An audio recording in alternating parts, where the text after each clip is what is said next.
Sumainyo ang Panginoon. At sumayo rin. Ang pagpapahayag ng mabuting balita ng Panginoon ayon kay San Lucas. Papuri sa iyo, Panginoon. Noong panahong yun, sinabi ni Jesus sa mga Pariseo, may isang mayamang nagdaramit ng mamahalin at saganang-sagana sa pagkain araw-araw. At may isang pulubing nagngangalang Lazaro, tadtad ng sugat, na nakalupasay sa may pintuan ng mayaman upang mamulot kahit mumong nahuhulog mula sa hapag ng mayaman. At do'y nilapitan siya ng mga aso at dinidilaan ang kanyang mga sugat. Namatay ang pulubi at dinala ng mga anghel sa piling ni Abraham. Namatay rin ang mayaman at inilibing. Sa gitna ng kanyang pagdurusa sa Hades, tumingala ang mayaman at kanyang natanaw sa malayo si Abraham kapiling si Lazaro at sumigaw siya, Utusan niyo si Lazaro na isawsaw sa tubig ang dulo ng kanyang daliri at palamigin ang aking dila sapagkat naghihirap ako sa apoy na ito. Ngunit sinabi sa kanya ni Abraham, Anak, alalahanin mong nagpakasasa ka sa buhay sa ibabaw ng lupa at si Lazaro'y nagtiis ng kahirapan. Ngunit kay inaaliw siya rito samantalang ikaw na may nagdurusa, higit sa lahat. Inilagay sa pagitan natin ang isang malaking bangin upang ang mga narini hindi makaparian at ang nari ay hindi makaparini. At sinabi ng mayaman, kung gayon po amang Abraham, ipinamamanhi ko po sa inyong papuntahin si Lazaro sa bahay ng aking ama, sapagkat ako'y may 5 kapatid na lalaki. Paparunin nga niyo siya upang babalaan sila at nang hindi na sila humantong sa dakong ito ng pagdurusa. Ngunit sinabi sa kanya ni Abraham, nasa kanila ang mga sinulat ni Moises at ng mga propeta, pakinggan nila ang mga yun. Hindi po sapat ang mga yun, tugon niya. Ngunit kung pumunta sa kanila ang isang patay na muling nabuhay, tatalik na nila ang kanilang mga kasalanan. Sinabi sa kanya ni Abraham, kung ayaw nilang pakinggan ang mga sinulat ni Moises at ng mga propeta, hindi rin nila paniniwalaan kahit ang isang patay na muling nabuhay. Ang mabuting balita ng Panginoon. Pinupuri ka namin, Panginoong Hesukristo. Sino po ang patay na muling nabuhay? Di ba't ito'y walang iba kundi si Jesus? Siya na ipinakikilala sa atin ng Ama na binata ang kahirapan, pagdurusa, nakipagkaibigan sa mga makasalanan, nakisalo sa mga pulubi, mga ketongin at mga pingkaw. Siya ay namatay, subalit muling nabuhay. Ang malaking tanong sa atin sa linggong ito, sa namatay na itong si Jesus na muling nabuhay, siya ba'y ating naging gabay at patnubay upang ang kaligtasan ng ating kinabukasan sa kabila ay tunay nating tuntunin at tunay nating hakbangin at lakarin sa araw-araw. Sa mga pagbasa sa linggong ito, ipinababatid sa atin na ang ating destiny ay hindi milagro o himala. Ito ay ating isinasagawa at pinipili sa bawat hakbang natin sa ating buhay. Any destiny of human person life after here on earth is not just merely a miracle, but it is something that we need to work out at this present time in our lives. Kaya po wag nating isipin na ang kalwalatian ng langit ay isang himala. Ngayon pa man sa ating buhay dito sa lupa, nababanaaga na sa ating mga desisyon, pagpili at mga hakbang, maging ugnayan at relasyon kung ang ating patunguhan ay makalangit na pamumuhay. Yan ang inilahad sa ating ebanghelyo sa araw na ito. Sa katauhan ni Lazaro, isang dukha at namumulot ng mumo sa paanan ng pintuan ng mayaman. At ano ang dulot ng kayamanan sa taong ito? Lumikha siya ng mga hadlang o pader para higit na makipagdaumpalad sa pulubi at dukha na naroon lang sa tarangkahan ng kanyang bahay. Meron ba siyang ginawang masama? Pinagtabuyan ba niya si Lazaro? Hindi. Pero hindi rin niya kinilala ang presensya ng isang tao na nangangailangan sa gitna ng kanyang karukaan, kanyang kawalan. And that is what we call sin of omission. We omit our responsibility and blinded ourselves to the people who needs us. Na tayo ay nagmamanhid-manhiran, na waring walang nakikita, waring walang naririnig, at waring ang ating puso'y nagiging manhid sa mga taong nasa ating paligid.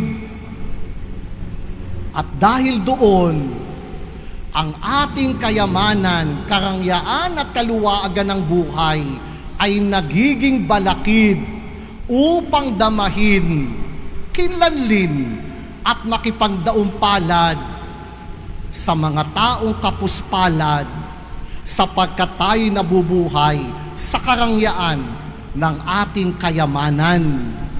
At yun ang unang punto. If we are the one creating our destiny, our life here on earth, try to check out how do we respond to the needs of others.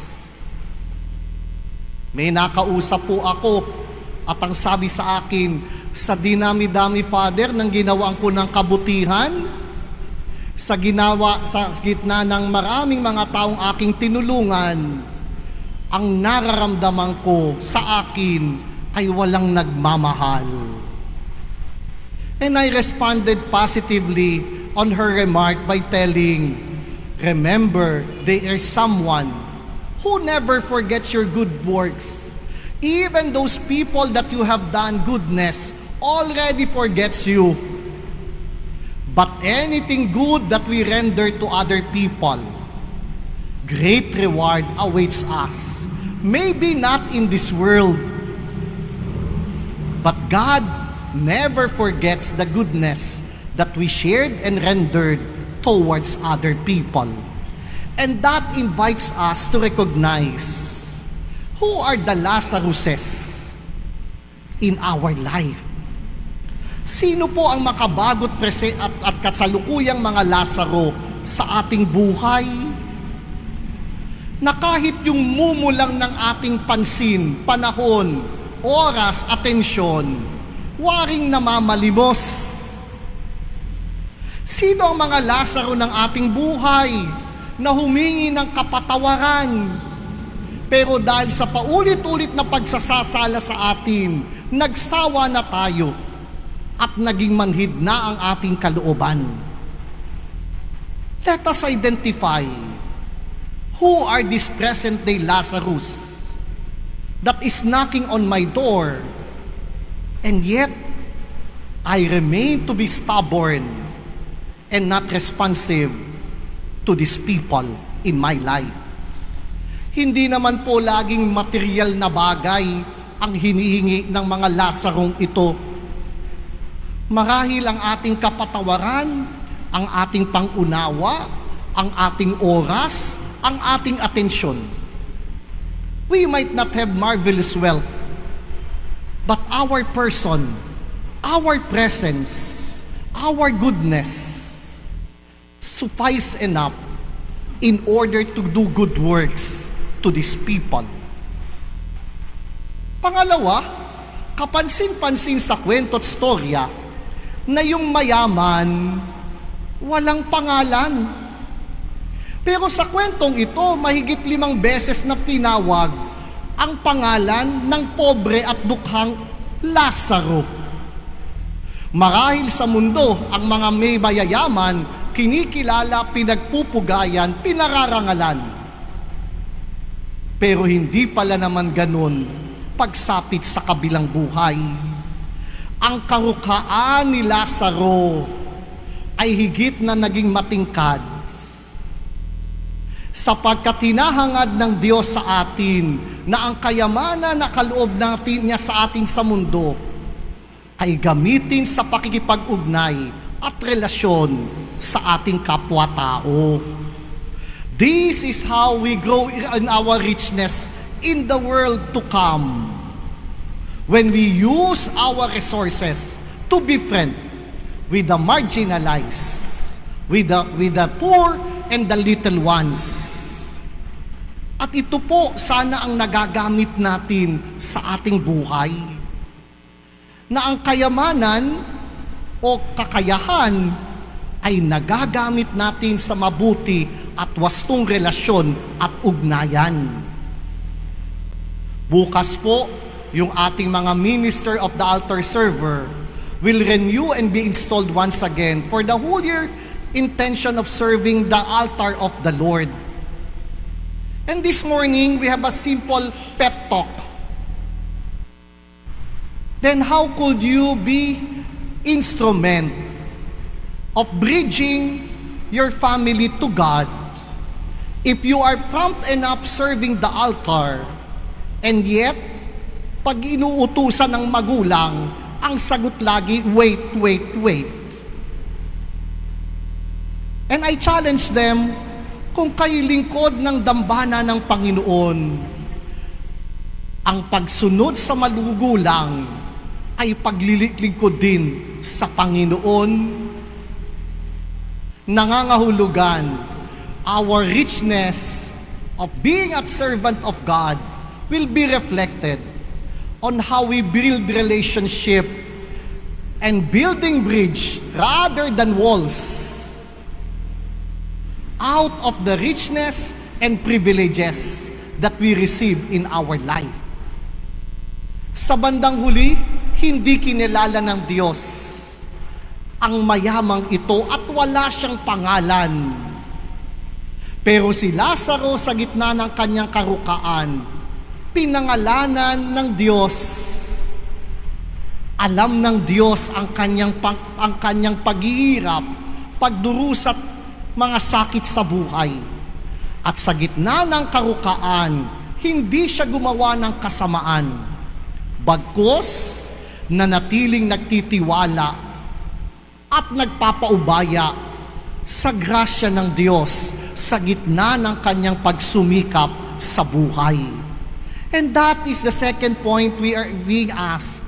If we wanted to create a wonderful destiny after life in this world, are we using our resources in building up relationship and becoming bridge for other people in order to make them closer to God? At yun po ang ikalawang paanyaya.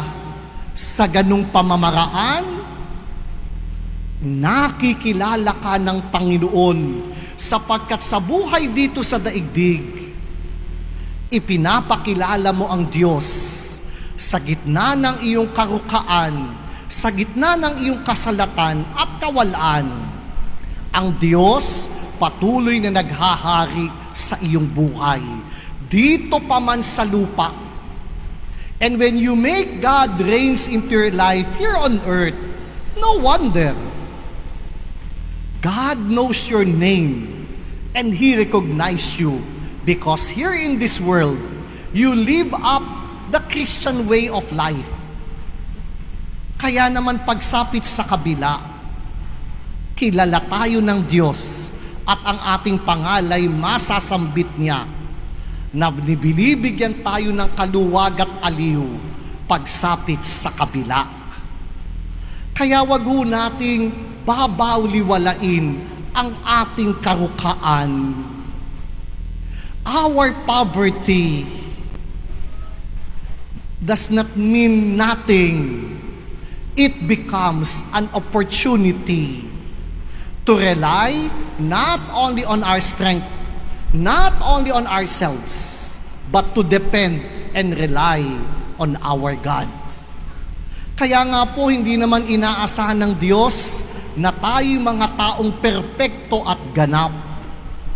Kapag ganun, hindi na natin kailangan ng Diyos. But since we know our emptiness, our vulnerabilities, our weaknesses, our sinfulness, the more we recognize God as our refuge, and since He is our refuge, we could rely and depend on Him. And since we know our own poverty, we could respond positively to other people who are in need. Because I am not all alone after all. I am not much better than other people, but rather I identify myself with God, with these poor little ones, and only through God's grace, I have God's fullness in order to remain, to be alive, not only for this world, but in the final destiny, in the kingdom of heaven. Kaya po sa linggong ito, pinapaalalahanan tayo, maikli lang ang buhay sa mundo. Ang tunay na paghandaan natin ay pagsapit sa kabila. Huwag nawa ang kayamanan natin maging balakit at hadlang para tumugon tayo't damahin ang kahirapan ng ating kapwa. Kinlanlin ang kanilang mga pangalan, iangat ang kanilang mga dangal. At sa paggawa natin ng mabuti sa ating kapwa-tao, huwag nating iwaglit. Ako rin dukha at pobre sa harapan ng Diyos. At kaya lamang ako nasusustinahan ay dahil sa kabutihan niya. Kaya ang aking pagkakawang gawa ay hindi bunga ng kayabangan, kundi bunga ng pakikiisa, bunga ng pakikibahagi sa hirap ng aking kapwa, sapagkat tulad nila, ako rin may karukaan, ako rin may kasalatan, at ako la'y gumaganap dahil ang Diyos mapagpala sa aking buhay. Mawawala ng puwang ang kayabangan, pagmamalaki at pagmamataas, kapag ganyan ang disposisyon natin sa ating buhay. Hindi tayo magtatayo ng mga pader na maghihiwalay sa atin, sa ating kapwa. Sa halip, gagawa tayo ng mga tulay. Tulay na matitibay para ang ating kapwa at tayo'y makatawid patungo sa buhay na walang hanggan. Maupo tayo sumandali para sa mga paanyaya at mga pagbabalita. Una po, ilang araw na lang ay buwan na ng Oktubre at ito po ay buwan ng Santo Rosario. At dahil tayo dambana ng mahal na Inang Soledad, ang debosyon Santo Rosario ay ating pinalalaganap. Kaya una po ay nag-aanyaya kami sa mga nais maghandog, magkaloob ng mga rosaryo at dasalan ng pagrosaryo.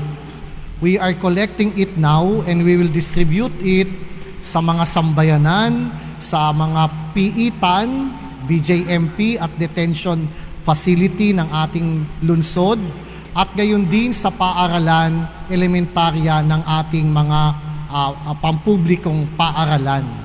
Kaya po, if you have a lot of rosaries in your house na hindi naman nagagamit, pwede ho bang inyong ipagkatiwala na ito simbahan para ibahagi sa iba? At kung kayo may nagnanais, palaganapin din ang debosyong ito tulad ng pagmamahal nyo rito at tulong nito sa inyong pagkatao. Pwede ho bang magbahagi tayo ng rosaryo at kung paano dasalin ang rosaryo para maturuan natin ang mga bata at mga kabataan sa ating lungsod. Pangalawa po, araw-araw starting October 1st up to October 25, meron po tayong pagdarasal ng rosaryo sa ating parokya. Lunes hanggang Martes ay sa ganap na ika-6 ng gabi. Sa Miyerkules at Biyernes ay tuwing ika-5 at kalahati ng hapon. At ang Huwebes po'y ika-6 din ng gabi. At kapag araw ng Linggo ay sa ganap na ika-4 ng hapon. May mga organisasyon at samahan po na nakatalaga para manguna sa pagdarasal. At kayo rin po'y aking inaanyayahan sa loob ng inyong tahanan, if you could pray together as one family. At sabi nga, the family that prays together stays together. And that the secret of building up our family in praying the rosary. Kaya po yun yung una. At dahil Oktubre na rin po, ang pagsisimula sa paghahanda natin sa nalalapit na kapistahan ng mahal na ina ay atin na ring pasisinayaan. On October 1st, we are going to start ang paglalakbay at pagdalaw ng mahal na inang Soledad sa ating mga sambayanan. Kaya po, magsisimula po ito sa barangay ng San Jose at paikot po sa iba't ibang bahagi ng ating sambayanan hanggang ika-27 ng Oktubre. Sapagkat sa ika-29, sisimulan po natin ang ating Nobenaryo Mayor dito sa loob ng ating parokya. Kaya po inaanyayahan tayo na tanggapin at i-welcome ang pagbabahay-bahay ng ating mahal na ina. At sa taon pong ito, ang tinutumbok po nating pagdiriwang ng kapistahay paggunita sa 80 taon na pananahan at pananatili ng Inang Soledad dito sa ating dambana o sa ating parokya. Batay po sa kasaysayan, 1942 nang ang kapilya o ermita ng mahal na ina ay mawasak at masira doon sa puerto ng ating lungsod. At anong naganap?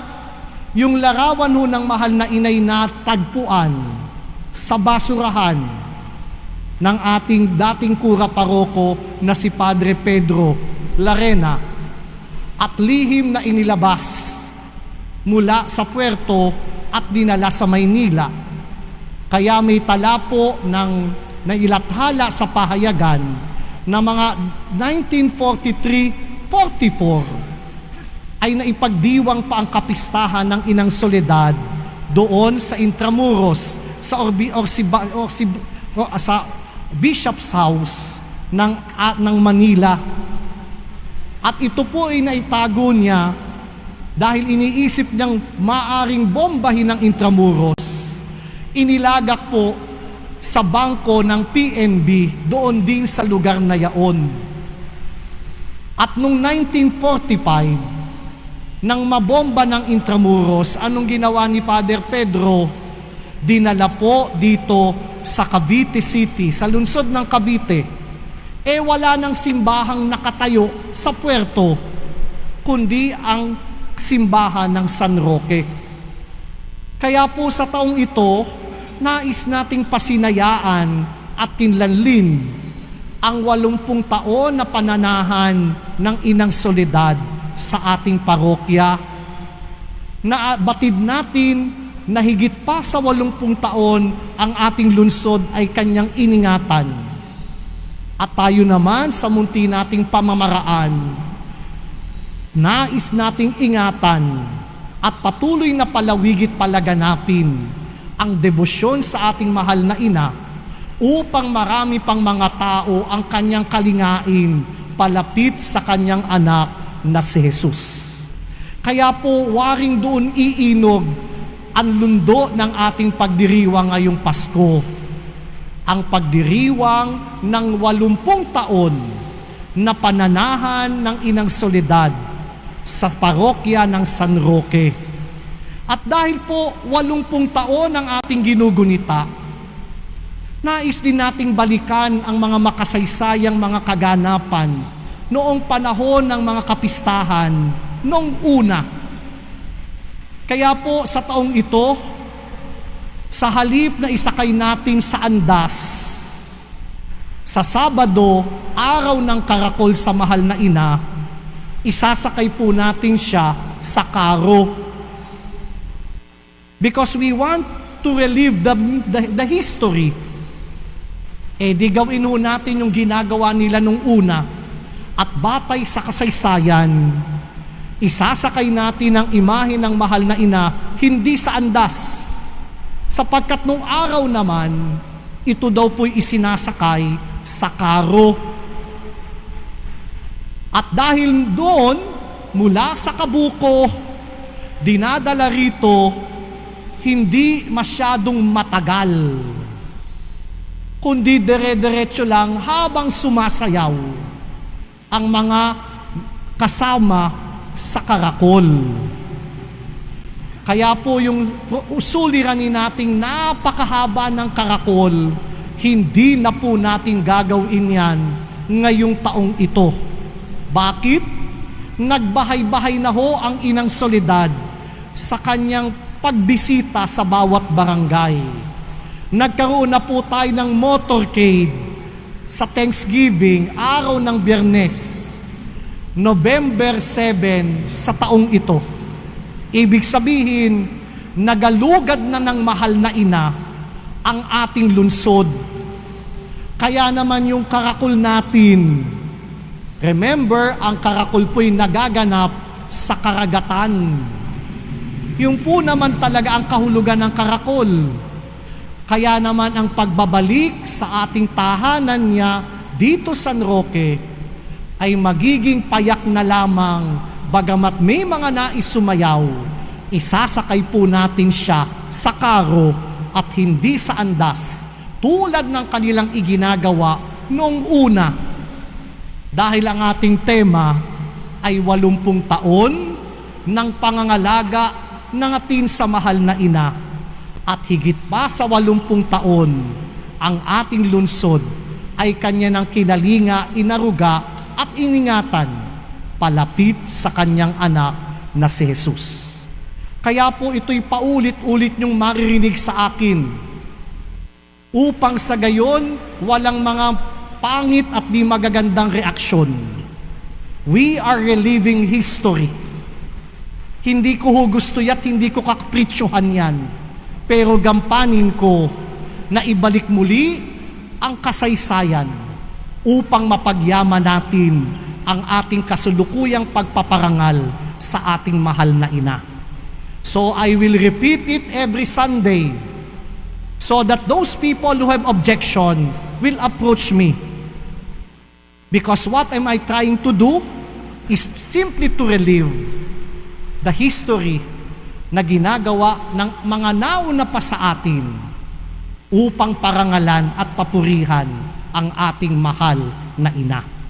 Kaya po, babanggitin ko po yan linggo-linggo. Because before we create change, we need information, education, and hopefully from this, we could have transformation. And at the same time, we relive the history, and upon reliving the past, the more we will find meaning.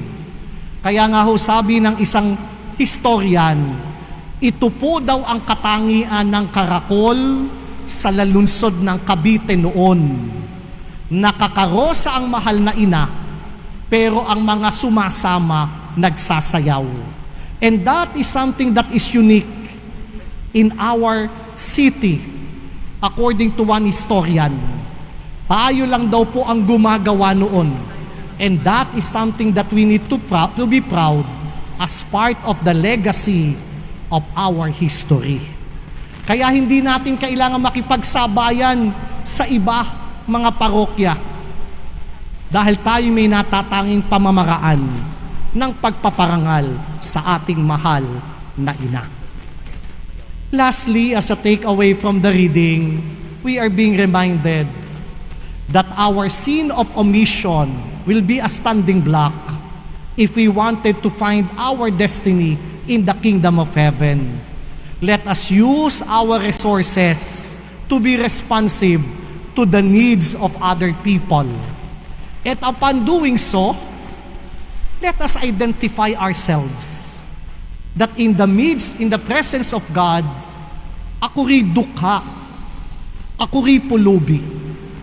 Bakit ako tumutugon sa mga nangangailangan? Sapagkat nararamdaman ko sa harapan ng Diyos, ang aking tinatamasa ay kaloob lang naman ng Panginoon.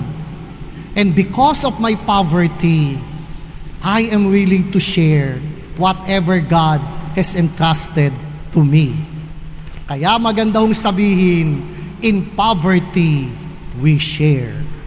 Tumayo po tayong lahat. Sumainyo ang Panginoon. At sumayo rin. Yumuko kayo habang ginagawad ang pagbabasbas.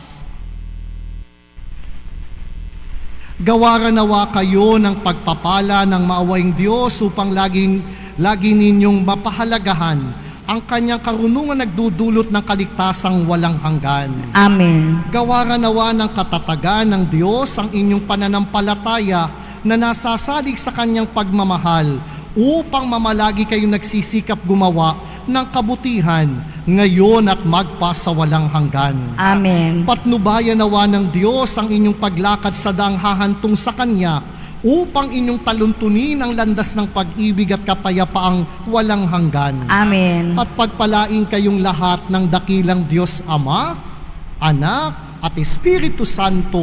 Amen. Naihandog na natin ang hapag ng Eucharistia.